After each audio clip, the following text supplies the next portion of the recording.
بس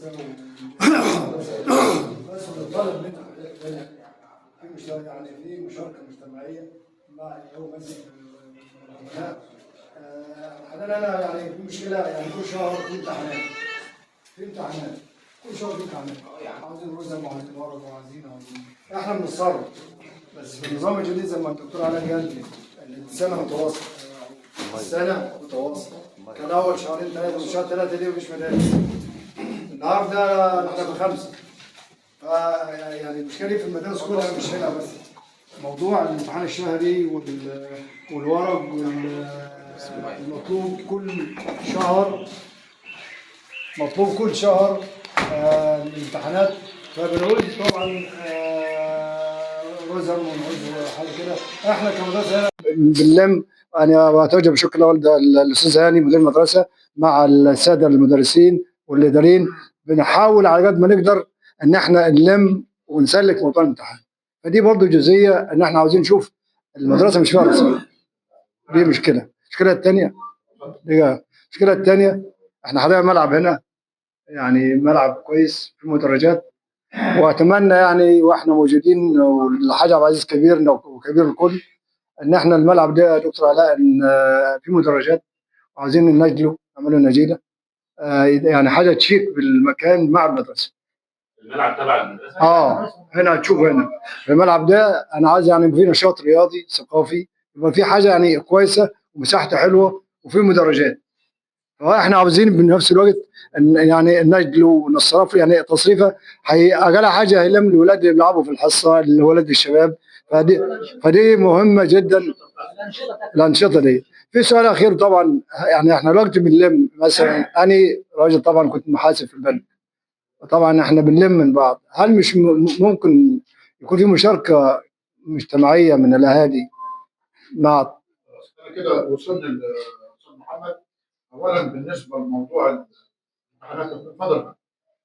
موضوع امتحانات التقييمات اللي هي الاسبوعيه والشهريه، تمام؟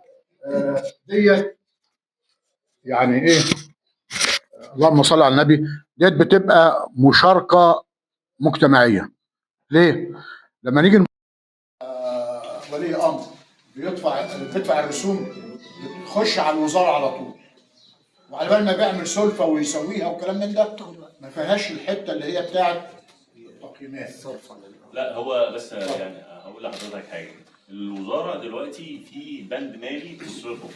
من السنه الجايه الوزاره برضو يعني اشترك بيها انها هتقطع مبلغ مقطوع لكل مدرسه، مشتمل بيه بقى ان هو عايز يجيب حتى لو يستعين بعام 5000 جنيه لكل مدير مدرسه، يستعين بقى ضيافه، يستعين عامل عنده عجز في شويه ورق، عنده دول شهري وليس سنوي، شهري.